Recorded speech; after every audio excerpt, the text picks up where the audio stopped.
पांचवा पॉइंट है आपका कंट्रोल इमोशन। इमोशन को कंट्रोल करना पड़ेगा।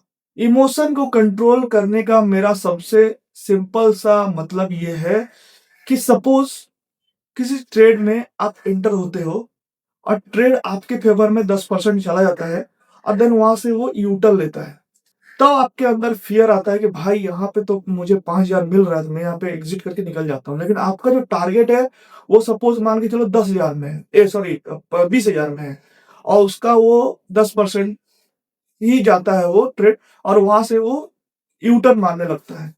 तो क्या वहां पे आपको निकलना चाहिए? आप कमेंट करके बताओ मुझे। अगर आप कहते हो यस, तो आप गलत रास्ते में हो।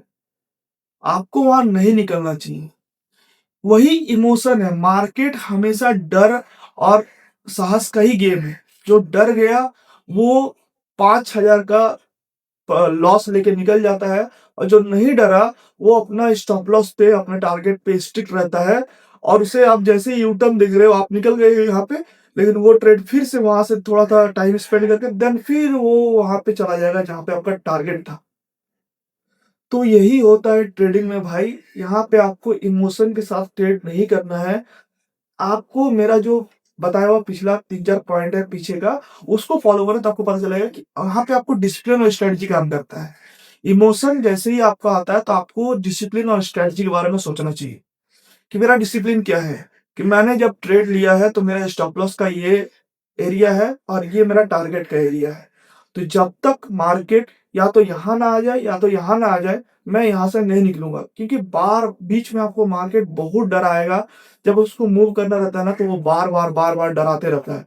वो आपके स्टॉप लॉस के पास आएगा, फिर दिन घूम के चला जाएगा, फिर आएगा, फिर घूम के चला जाएगा, थोड़ा सा प्रॉफिट देगा, फिर नीचे आएगा। ऐसे वो up and down up and down up and down करते रहता है। लेकिन लास्ट एंड में जो बैठा रहा उस ट्रेड में, उसको वो प्रॉफिट दे के निकालता है।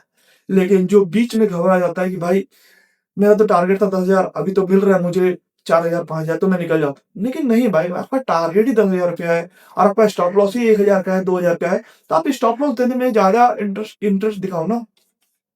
क्योंकि आपको मिल सकता था 10,000, ठीक है, आपका कैपिटल सोचो कि 5 गुना हो जाता। लेकिन आप यहाँ पे क्या कर रहे हो, आप जब एक बीच बीच में निकलने का आदत डाल दोगे ना, तो आप हमेशा वही 1:1 1:1 1:1 के चक्कर में फंस जाओगे, और वो आपका लूप में चलता रहेगा। इसीलिए मैंने बता रहा था कि 1:1 का जो रेशियो है ना, वो बहुत ज्यादा आपको ट्रैप पे फंसा कर रखता है। तो ऐसे आपको नहीं करना है। तो इमोशन को कंट्रोल करना है, और कैसे करना है मैंने आपको ये एक एग्जांपल से समझाने की कोशिश किया है।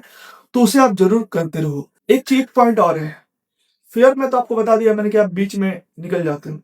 ग्रीड में भी वही चीज है। फेयर और ग्रीड दोनों एक ही जगह पे काम करता है। लालच कैसे आता है? आप जब किसी ट्रेड में अपने आप को अटैच कर देते हो ना, तो आपको दिखता है कि मैंने तो 1,000 लगाया था, मेरा तो 1,000 का लॉस है, 1,000 का स्टॉप लॉस है, और आपको मिल रहा है 2,000, तो मैं निकल जाता हूँ। मैं मेरा तो क्या मतलब स्टॉप लॉस 1:1 मुझे मिल रहा है। यहीं पे आपका ग्रिड जो है आपको बार बार मतलब तोड़ने की कोशिश करता है।